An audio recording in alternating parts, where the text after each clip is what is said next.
Hello, hello.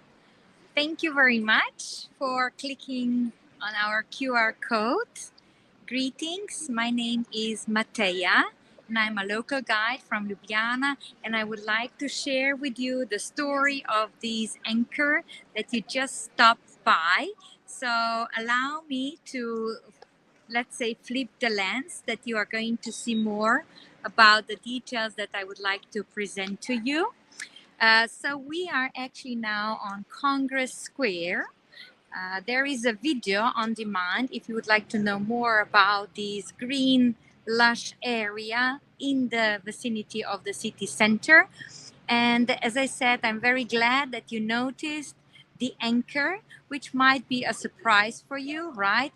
Because we are on the mainland and here is the anchor, usually somewhere around the seaside.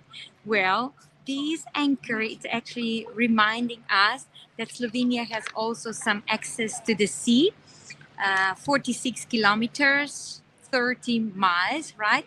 And the anchor was installed here on May 1st, 1955. And it commemorates Slovenia's access to the sea, as we said, namely after the Second World War. The allocation of the Zone B of the Free Territory of Trieste was done to Yugoslavia, and then Zone A belonged to Italy. So if you'd like to know about that part of the history, you are more than invited to join us on one of our tours, or distant guided tour, in-person tour, live stream tour, or maybe just to watch the video about the socialist times in Yugoslavia. But let's go back to this anchor. It's iron anchor and it is stone paved platform. So below we have the platform that kind of reminds us on a pier, right? Along the seaside we have also piers, and on the top there is an iron anchor. The idea of the installation of this anchor was delivered by the founder and the first director of Slovenian Maritime Transport Company, in Slovenian language called Splošna plovba Piran. That was Mr. Boris Šnuderl. And in fact, it was placed here as a part of the exhibition of the 10 years of freedom of Adriatic. Mr. Šnuderl at the beginning actually wanted to install here the anchor from Austro-Hungarian battleship Viribus Unitis, and that ship was commanded by Admiral Anton Hus. But later on, believe it or not, an accident happened, and that anchor could not be transported to Slovenia. So that's why we have this anchor here, which origin is actually not so clear, but most probably it's from one of the ships, Italian ships.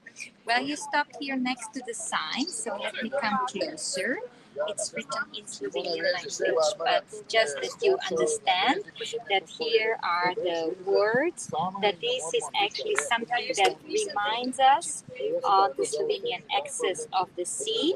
So, symbol of the regained Slovenian access to the sea, the city of Ljubljana. So that means that this monument actually was placed by the city of Ljubljana, and there is also date October 5th, 1954, so when this territory was given to that time's Yugoslavia, or we can say today's Slovenia, because Slovenia was one of the 6 Yugoslavian republics, and we have also that short passage to the seaside. But you know how we say, the moment you put the finger in the water, you are connected with the rest of the world. So here in Ljubljana, we have the river, which flows to the Black Sea area, but this anchor is telling us about the history that connected us with the Adriatic. And in fact, this anchor is officially registered in the Register of Immovable cultural heritage. So we are all really very happy that you decided to stop by and to set and open the QR code, right? Because it's always a pleasure to share our local heritage with visitors. I hope that you like this short presentation. As I said, if you would like to know more about our city and our history, do not hesitate to contact us. There are some details that you can get. But otherwise, we all wish you a very pleasant stay in our capital and, of course, very nice memories from our Slovenia. Thank you very much for your attention and bye-bye.